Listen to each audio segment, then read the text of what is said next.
जय हिंद बच्चों। Teaching metres में आपका स्वागत है। तो बच्चों, हम अपनी जर्नी के अंदर, अपने सफर के अंदर 6 चैप्टर जिसका नाम है लाइन्स एंड एंगल्स, यहां तक पहुंच चुके हैं। तो बच्चों, आज हमें लाइन्स एंड एंगल्स के अंदर line parallel to the same line topic को डिस्कस करना है। तो आओ बच्चों, देखते हैं कि इस टॉपिक में क्या है और ये टॉपिक हमें क्या सिखाता है। तो बच्चों देखो, स्टेटमेंट क्या है? Lines parallel to the same line. दो या दो से ज्यादा लाइन है जो कि किसी एक लाइन के पैरेलल हैं। तो बच्चों, जो एक लाइन है उसको मैं पहले ही ड्रॉ कर लेता हूं। मैंने लाइन एल ड्रॉ की, लाइन एल ड्रॉ किया और इस लाइन एल के पैरेलल कई सारी लाइंस को ड्रॉ करता हूं। तो मैं लाइन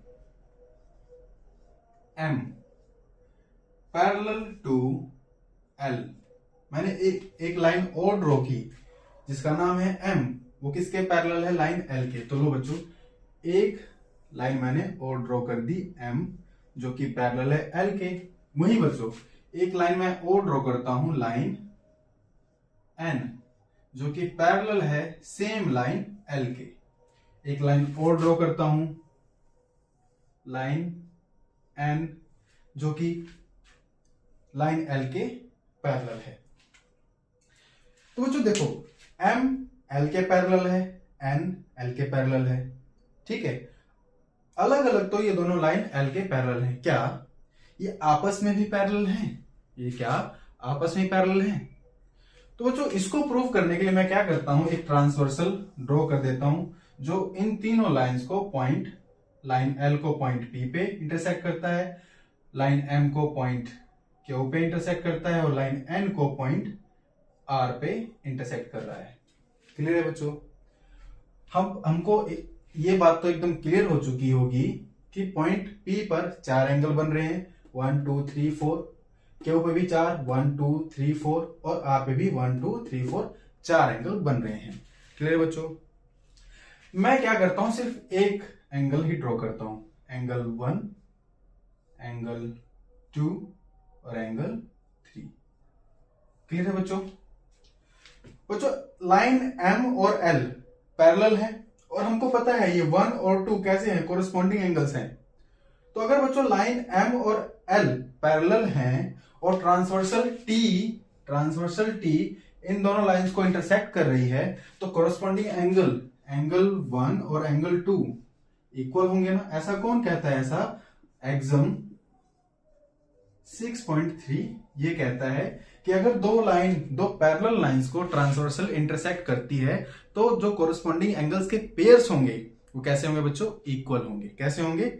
इक्वल होंगे। तो यहीं से एक्सम 6.3 से हमने एंगल 1 और एंगल 2 इक्वल प्रूव कर दिया। वही बच्चों, लाइन एल और एन ये भी पैरेलल हैं, लाइन एन और एन भी पैरेलल हैं। तो एंगल 1 इक्वल टू एंगल 3 भी होगा, सेम एक्सम 6.3 के अकॉर्डिंग, 6.3 के अकॉर्डिंग। तो बच्चों, यहां से हमको मिला कि एंगल 1 2 के इक्वल है और एंगल 1 3 के इक्वल है। कौन कहता है? एक्सम 6.3 कहता है। तो बच्चों, 1 2 के इक्वल है और 1 3 के इक्वल है। क्या यहां से मैं ये कह सकता हूं एंगल 2 इक्वल टू एंगल 3? क्यों कह सकता हूं बच्चों? क्या आपको यूक्लिड के 7 एग्जाम्स याद हैं, जिसके अंदर पहला एग्जाम था things equal to same thing are equal, things equal to same thing are equal. Euclid का फर्स्ट एग्जाम था बच्चों, वो क्या कहता है? दो अलग अलग चीजें जब किसी एक ही चीज के इक्वल हो जाती हैं तो वो दोनों चीजें क्या हो जाती हैं? आपस में भी इक्वल हो जाती हैं। यूक्लिड्स फर्स्ट एग्जाम हमको ये कहता है। क्लियर है बच्चों? एंगल 1 और एंगल 3 इक्वल है। तो एंगल बच्चों, एंगल 2 और 3 इक्वल आ गए।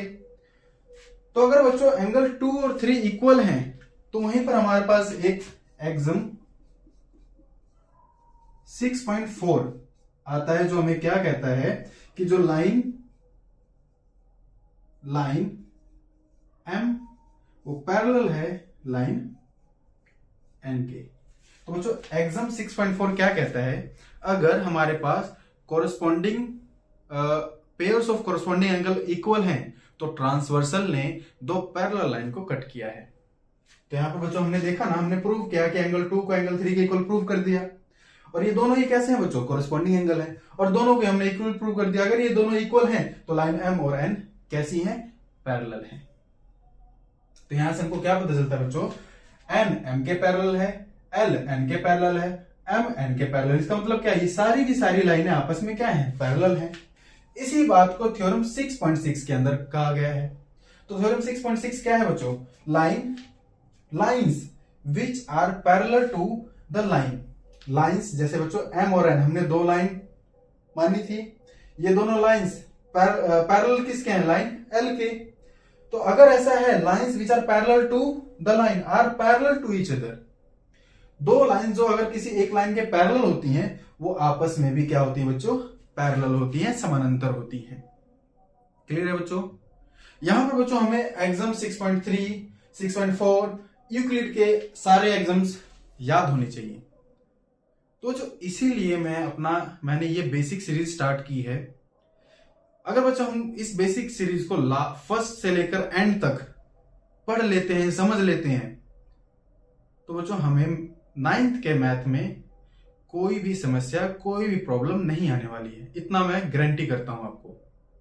अगर आपने 9th क्लास की चैप्टर 1 से लेकर और लास्ट के चैप्टर तक की आपने सारी बेसिक की क्लास, इस फाउंडेशन की सीरीज को आपने देख लिया, तो आपको 9th क्लास के अंदर कोई भी प्रॉब्लम आ ही नहीं सकती। साथ साथ ये जो फाउंडेशन सीरीज है, ये आपके 10th क्लास की फाउंडेशन को इतना मजबूत कर देगा कि 10th में आपके 100 में से 100 नंबर आने आसान हो जाएंगे।